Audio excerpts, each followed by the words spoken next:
ఓం అజ్ఞానతిమిరాంధస్య జ్ఞానాంజనశలాకయా చక్షురున్మిలితం యేన తస్మై శ్రీ గురవే నమః. ఓం విష్ణుపాదాయ కృష్ణప్రేష్టాయ భూతలే శ్రీమతే భక్తి వేదాంత స్వామి ఇతి నామినే. నమస్తే సారస్వతే దేవి గౌరవాణి ప్రచారిణే నిర్విశేష శూన్యవాది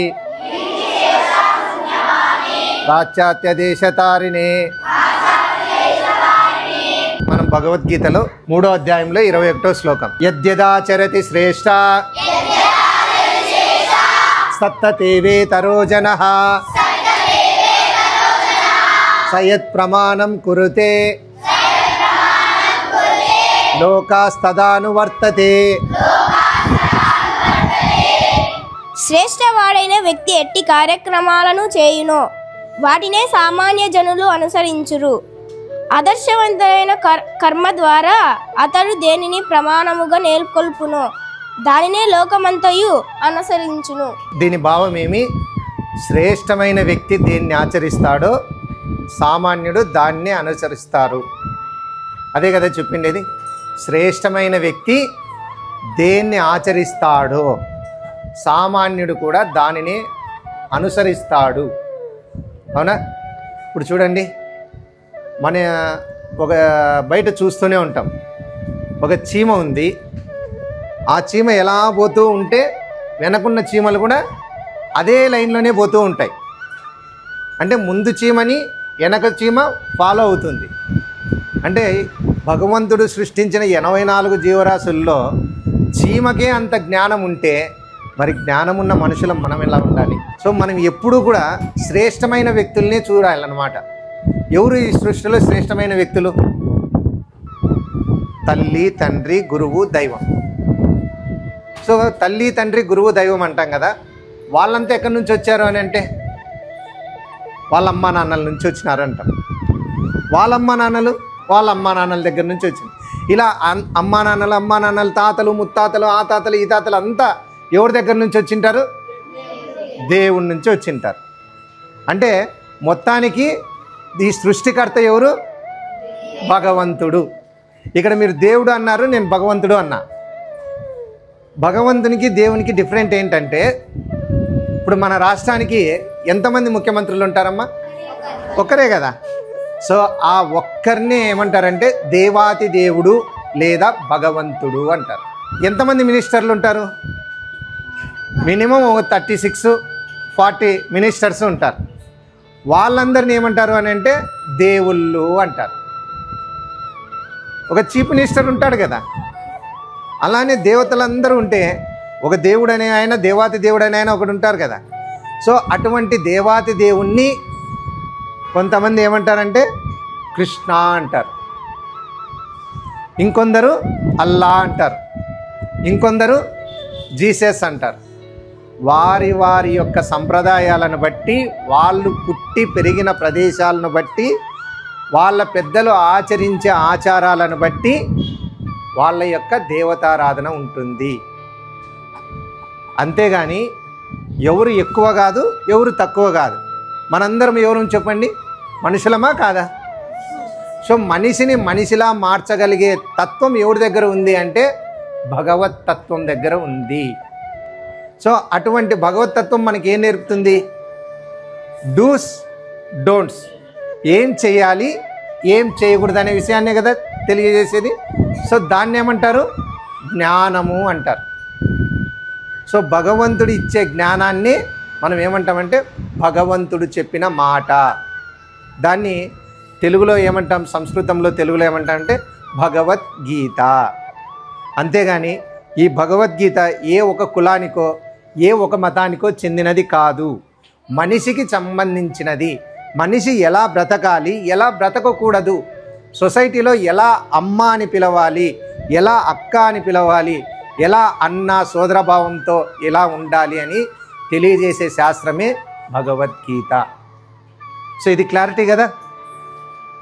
సో ఎక్కడే కానీ మత ప్రేరణ అనేది ఉండదు భగవంతునికి, మనుషులు పెట్టుకునేటివి ఇవన్నీ.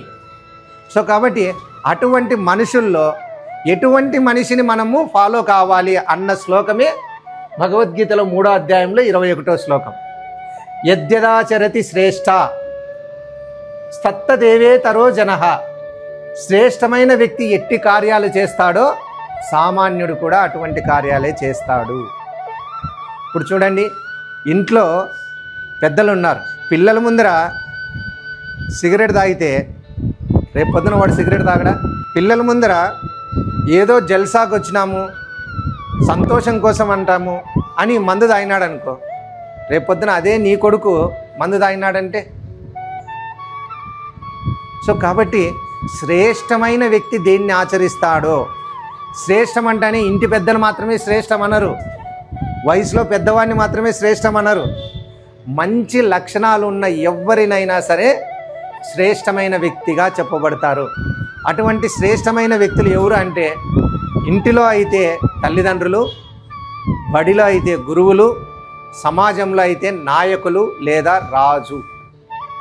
సో కాబట్టి ఇప్పుడు చూడండి, శ్రేష్టమైన వ్యక్తి ఇప్పుడు సునీత విలియమ్స్ ఉంది. She is a great scientist. ఆమె ఎక్కడికి? అంతరిక్షంలోకి పోయి వచ్చింది. ఇంకా కొంతమంది ఉంటారు, వాళ్ళు సొసైటీలో లెజెండరీస్ అని చెప్తూ ఉంటారు. వాడు ఏం పని చేస్తే ఆయన ఫాలోవర్స్ అవే పనులే చేస్తారు. ఒక లెజెండరీ ఒక వైన్ బాటిల్ పట్టుకొని బయటకు వచ్చి నువ్వు మంచిగా బతుకంటే మాట వింటారా? శ్రేష్టమైన వ్యక్తిని ఫాలో అయ్యే వాళ్ళు కూడా ఆయన్ని చూసి ఫాలో అవుతారు.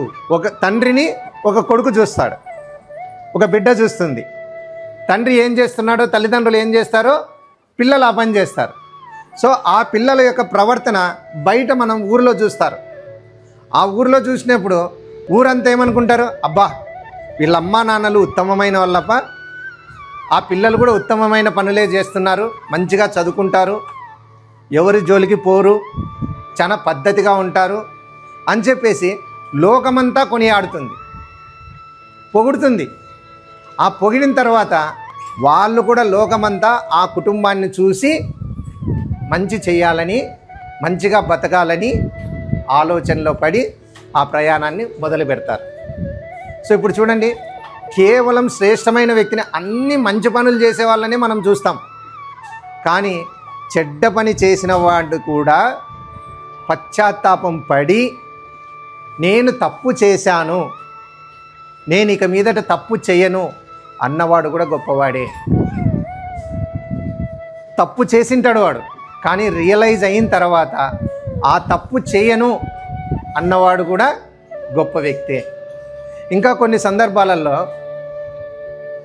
వీడు అసలు ఇంట్లోనే ఉండడప్ప, వీడికి పెండ్లాం లేదు, పిల్లలు లేదు, ఏమి ఎంత పెండ్లాం పిల్లలు ఉన్నా కూడా వీడు మాత్రము ఎక్కడో డ్యూటీ చేస్తున్నాడు. వాడికేం పెండ్లాం పిల్లల మీద ప్రేమ ఉంది అని అంటుంటారు.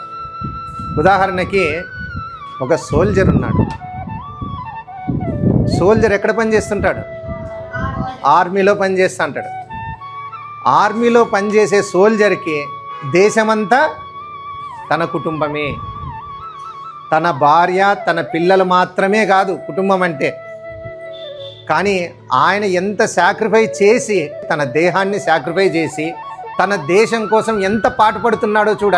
అటువంటి వ్యక్తి కదా శ్రేష్టమైన వ్యక్తి. అక్కడ అతను కేవలము తన కుటుంబాన్ని విస్మరించలేదు, తన కుటుంబాన్ని ఎప్పుడు విస్మరించలేదు.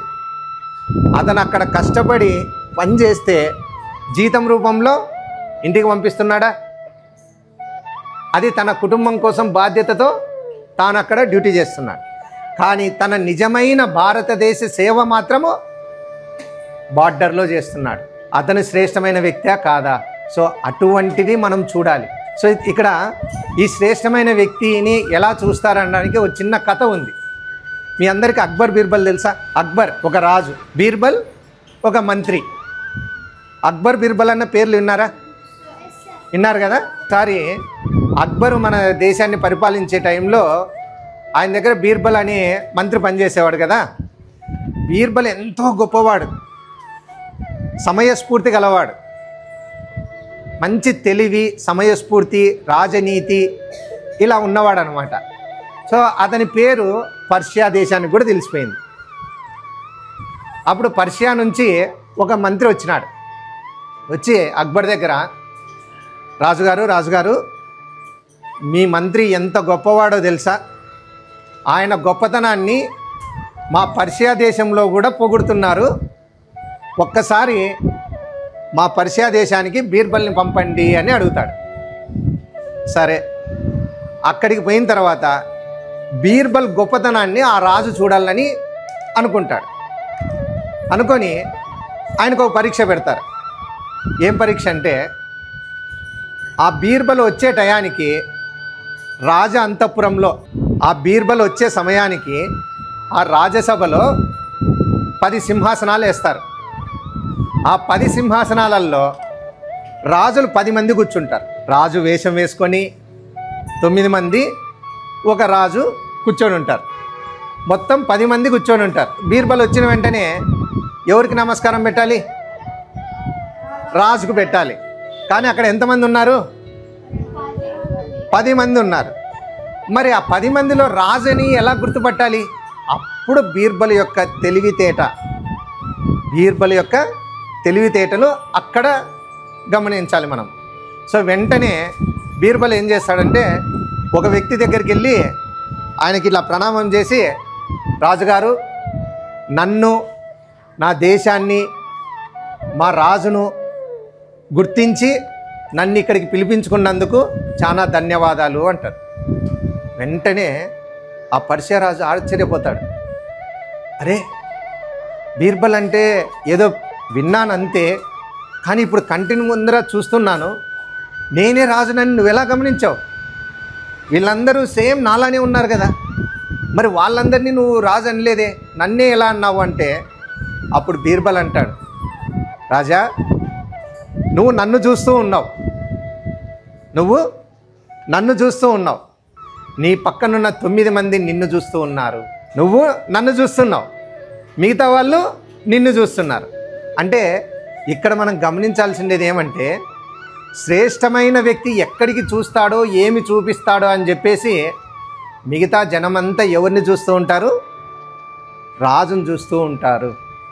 సో కాబట్టి వాళ్ళందరూ నిన్ను చూస్తుంటే, నీవు నన్ను చూస్తుంటే, నేను వాళ్ళని గమనించాను, నువ్వే రాజని గ్రహించాను. అంటే ఇక్కడ మనం తెలుసుకోవాల్సిందేది ఏమంటే, శ్రేష్టమైన వ్యక్తి వైపు ఎప్పుడూ మన చూపులు ఉంటాయి. కాబట్టి అటువంటి శ్రేష్టమైన వ్యక్తి కూడా ఎలా ఉండాలి, ఎలా ఉండకూడదు అనే విషయాన్ని మనం గమనించాలి. సో ఇక్కడ పరిపాలించేవాడు రాజజ్ఞుడై ఉండాలి, పరిపాలించేవాడు రాజర్షి అయి ఉండాలి, రాజుల పరిపాలన చేయాలి, మహర్షిల తనకి దైవత్వం తెలిసి ఉండాలి. ఆ దైవత్వంతో చేసే కర్మలు, కర్మ అంటే పని, తను చేసే కర్మలు కూడా ఎలా ఉండాలి? దైవంతో రిలేటెడ్ అయి ఉండాలి. సో అటువంటి వాళ్ళు ఇంకా ఎవరైనా ఉన్నారా అంటే, మనకి శ్రీరామనవమి వస్తుంది కదా, శ్రీరామనవమి వచ్చినప్పుడు ఎవరెవరు ఉంటారు శ్రీరామనవమి పండుగలో? రాముల వారు,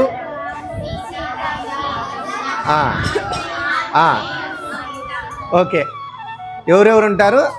సీతమ్మ తల్లి, రామయ్య తండ్రి, లక్ష్మణ స్వామి,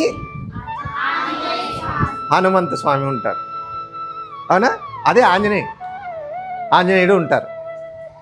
సో మరి సీతాదేవికి అన్ని మంచి లక్షణాలు ఎలా వచ్చాయి? రాముడు మన్న భర్త అయినాడు అంతే, అంతకుముందు అంతకుముందు వాళ్ళ తండ్రి దగ్గర పెరగడం వల్ల, ఆమె తండ్రి పేరు ఏమో తెలుసా? సీతమ్మ తల్లి యొక్క నాన్నగారి పేరు ఏమిటి?